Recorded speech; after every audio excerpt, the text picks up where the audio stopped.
सवेरे सवेरे देवी मंदिर में आए हो।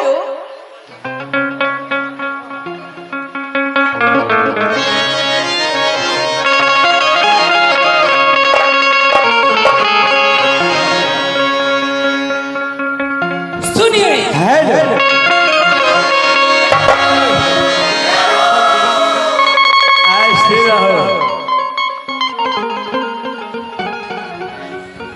आज फिर से बैठा रहा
जे मेरे घर पूछ बैठे हैं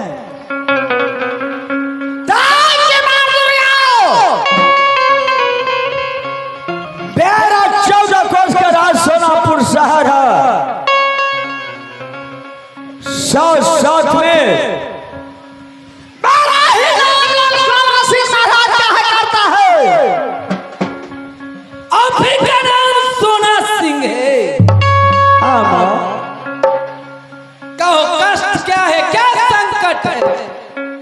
माँ हाँ आप तो मंदिर में आए हैं, अगर कष्ट नहीं सुना पाएंगे तो आप कैसे जान पाइएगा।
मेरा नसीब खराब है।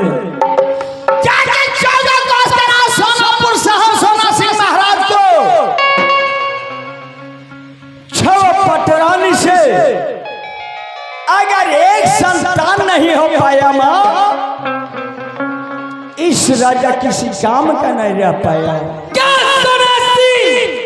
आपको 6 पटरानी रहते, एक संतान नहीं माँ।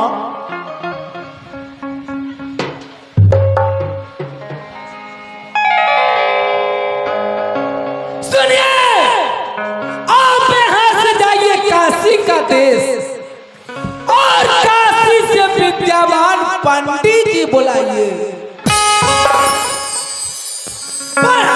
पंडित जी आएंगे, आपको भाग रेखा देखेंगे, पंडित जी अपना पत्र देखेंगे, पुत्र होंगे अथवा नहीं होंगे वो पंडित जी बताएंगे। क्या आपसे बाहर के काशी का पंडित विद्वान है? और पंडित जी महाराज के मैं सोनापुर राज में बुलवाएंगे और मेरे भाग लक्षण देखेंगे।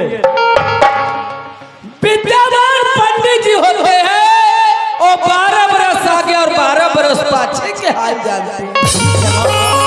प्रणाम करता हूँ, चले जाओ माँ। मैं भी एक टाइम के लिए तुम पर सहाय रहूंगी। लो मेरे हाथों को तेगा ले लो, तुम्हें विजय प्राप्त अवश्य हो। खुशी रहो। ठीक है माँ।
दर्शन आए हैं, बहुत खुश से दर्शन है।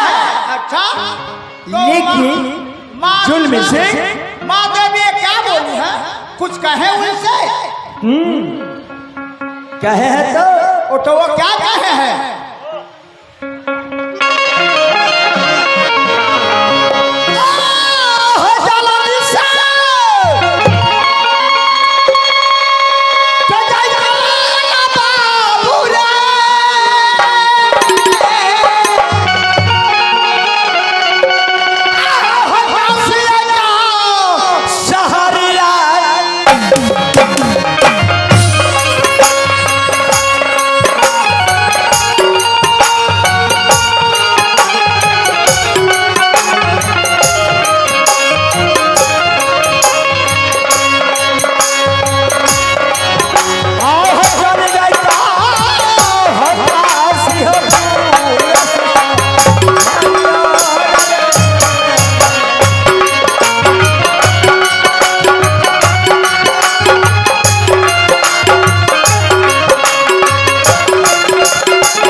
माँ दुर्गा के मंदिर में मैंने पूजा करने के लिए गए।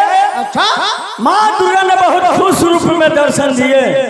अपना फरियाद उनसे सुनाए कि नहीं? हाँ, सुनाए। और कहे कि बेटा सोना सिंह महाराज,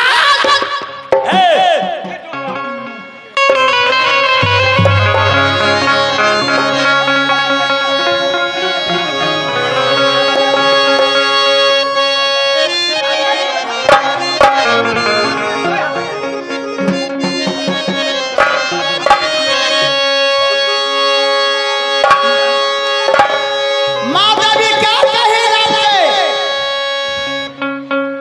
चल बसे। माँ दुर्गा ने कहा बैठो।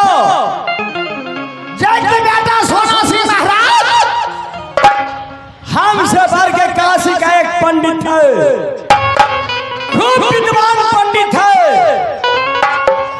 आप पंडित के बुलवा के सोनापुर राज में आप अपने भाग लक्षण दिखवाइए। जाके सोनापुर राज में आपके फल में 6 पटरानी है, एक संतान नहीं हो पाया। वो पंडित जी महाराज बताएंगे।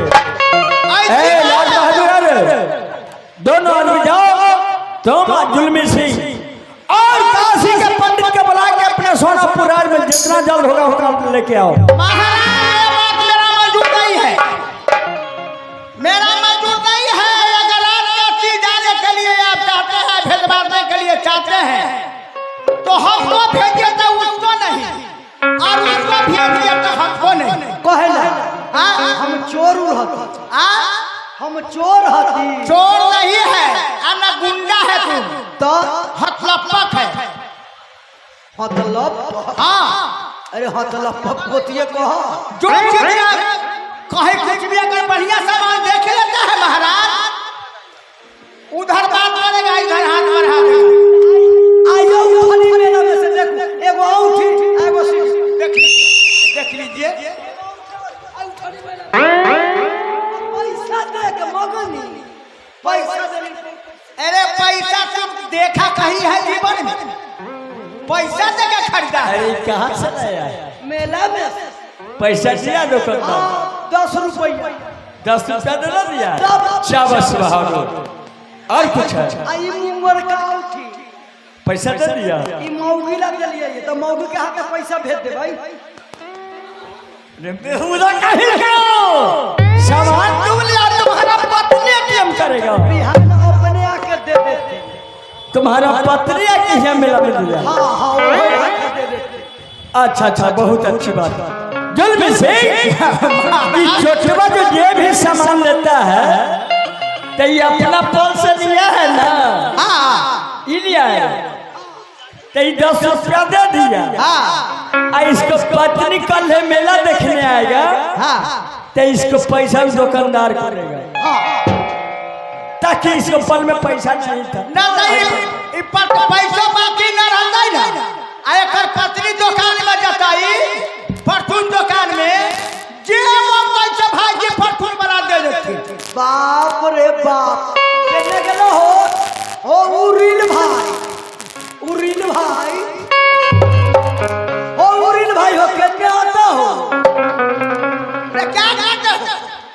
बाप रे हमर भाई तो हुनकर भाई, आ हुनकर माँ तो हमर भौजाई।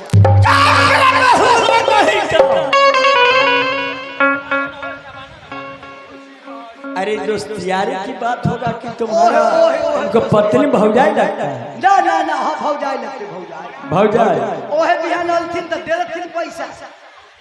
उनके पर के तुम लिया। सामान लगा ये, अब पैसा इसका पत्नी जमा करेगा। अच्छा ये सब बात छोड़िए, जो लिया से दिया देगा।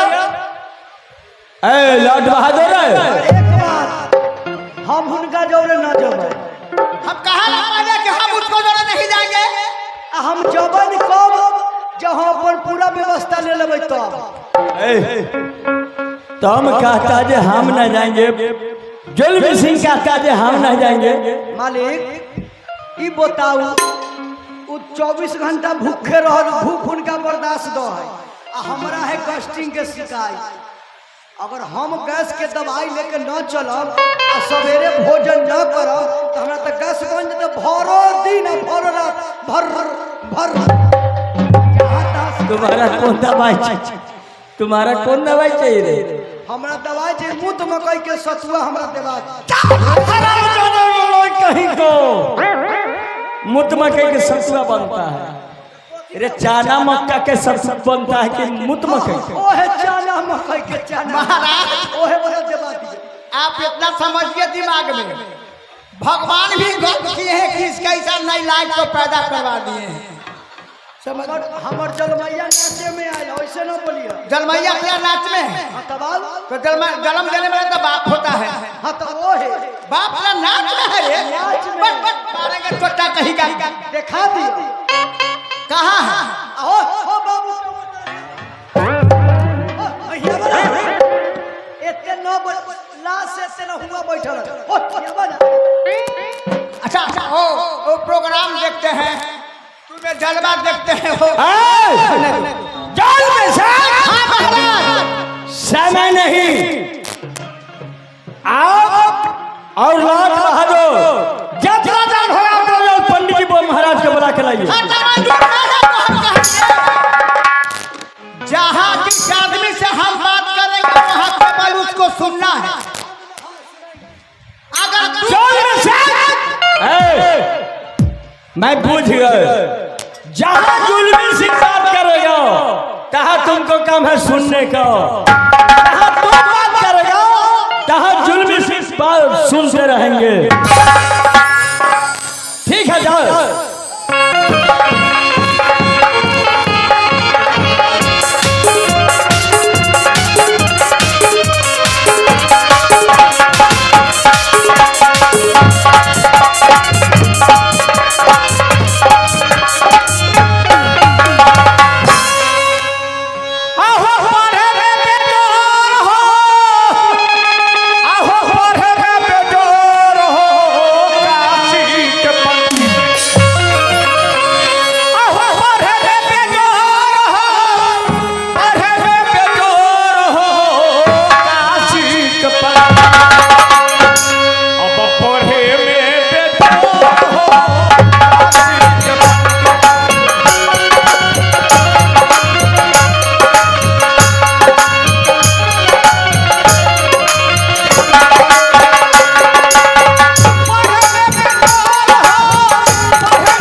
चली हो देखो कोई जजुमान मिलैया कुछ कमैनी होइया कि न होइया कि हो पार हो जाइया। अब हमारा ढेर ढेर दूर चलल हो गई हो, अब कोई रास्ता में भेंट हो जाए तो ओकरा से हम दो चार बात कर ली हो, ओकरा बाद चल के रास्ता में दो चार बात कर ली।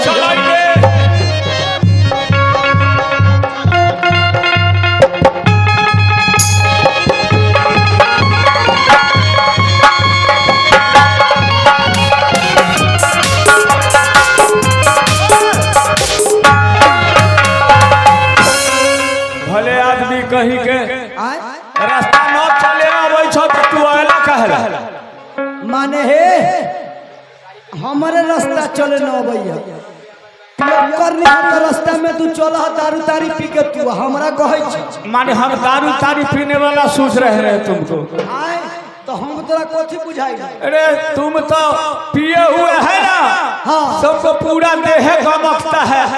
लगता है कि तू सेंट मार के आया है। हम सेंट मार ले हती सेंट। हाँ हाँ सुनो तुम्हें कहाँ चला है। हम ओहेला तो अपने से अब जब रोक देली है तो अपने से हम पूछे ले पड़ जाए। हमरो धक्का जे तू मार देला ओहे से हमरा पूछे के पड़ गेल। ये बताइए कि हमको जनाना कहाँ है। अब इसका बातें हमको समझ के बाहर बात है। हाँ तनी बता सुनो दीजिए। तुम्हारा जनाना कहाँ है घर होगा और कहाँ है। माने हम जनाना बोल रहे हैं। क्या बोले हैं। ये बताइए कि हमको जाना कहाँ है। अरे तुमको कहाँ जाना है वो हम क्या जानते हैं। अपने न जाने। अरे तुम कहाँ जाएगा वो हम क्या जान देंगे।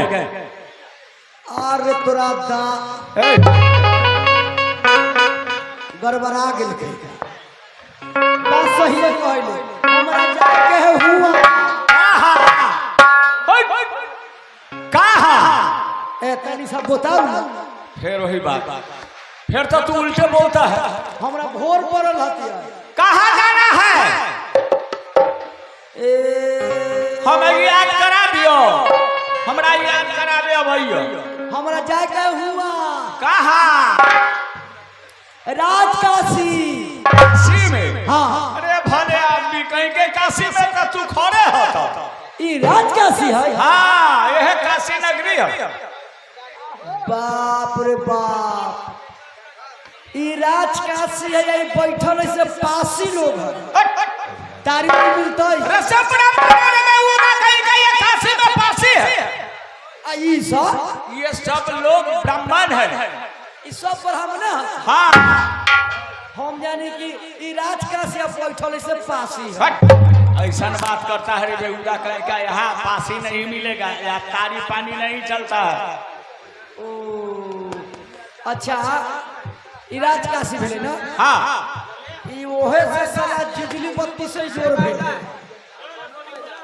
ये न बोले वही छौक कलाए रहे तुम। अरे बिजली बत्ती कौन। एगो बात बताऊ ना। हाँ हुनकर मकान केने है। किनकर मकान। छिल पंडित के केने मकान। नरेश पांडे को। हाँ नरेश पंडा हम ही है नरेश पांडा। अपना ही है। हाँ हम है। जोर तोरा एक काम करू ना। क्या है 2-4 कनु अंडा लाऊ तो। ये बेहुदा को बोलने उलने का तजुर्बा है नहीं। और तुम क्या करने के लिए आया है काशी मेरे।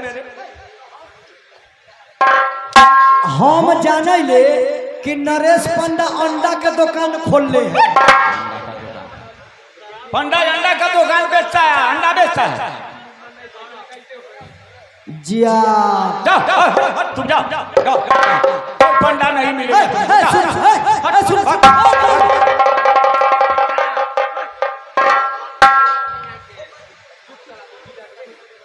अरे पंडित जी ओ कौन आदमी तुम वो धक्का मार रहा था रे। इधर आओ इधर। कौन आदमी धक्का मार रहा था। जुलूम सिंह महाराज। हाँ एहे राजकाशी राजकाशी है जी। अच्छा हम कहली कि नरेश पंडा के घर कौन है अच्छा तो वो बोले कि से मेरा ही नाम नरेश पंडा। अच्छा हम कहे 2-4 कंडू 2-4 कटून हमरा अंडा दे दीजिए। बेचारा पुरोहित ब्राह्मण है वो अंडा देता है। चोटा कहीं का मार के उनको हड्डी उड्डी तोड़ देगा। मारेगा बहुत दोबारा बोल दिया होगा तो ठीक है। दोबारा बोलेगा तो जवान टाल लेगा। क्या समझा तुम। जाओ रे हरामी कहीं का। पंडित जी क्या चरणों में सादर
कहिए राजन, यहाँ आने का कारण क्या है, किस कारण से आए हैं, मैं जानना चाहता हूँ। महाराज, हाँ, किस कारण से मैं आया हूँ आपका दर्शन करने के लिए। मैं अभी कहूँगा महाराज। हाँ, क्या बात है, कहिए।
हेलो, सकल जी जहाँ भी हो, सकल जी जहाँ भी आइए मंच पर।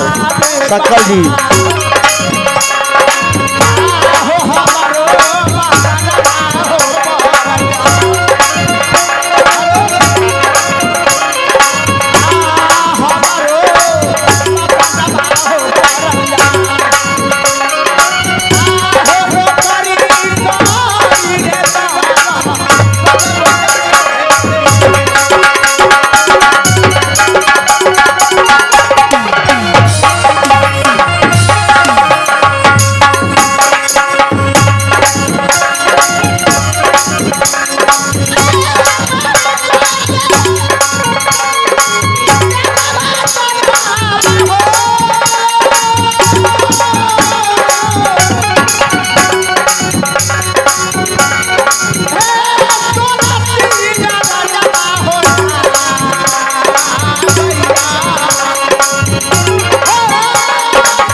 करते हैं। आपका क्या नाम हुआ? मेरा नाम जुलमी सिंह है। आप सोनापुर का सिपाही है? हाँ। अच्छा, महाराज सोना सिंह को दरबार में मैं नौकरी करता हूँ महाराज। बहुत अच्छा। मैं महाराज सोना सिंह के आदेश से आपका नजरों के सामने में आया हूँ। तो ये महाराज का कहना है कि ये पंडित जी को बुला कर ले आओ। हाँ महाराज, वहाँ दान दक्षिणे का कमी नहीं न होगा? कोई कमी नहीं, खाने पीने का इंतजाम बिल्कुल। दही चूड़ा होगा ना? दही चूड़ा से तो आपको निहार देंगे। जय हो जय हो जय हो, जजमान की जय हो। दही चूड़ा से नहा दीजिएगा। दही चूड़ा से नहाया नहीं जाता है, उसको खिलाया जाता है। हाँ बाबा, हफ्ता गुजरना है, रास्ता में हमको मालिक मेरा इंतजार करते हो, मेरे साथ चलिए महाराज। चलिए चलिए।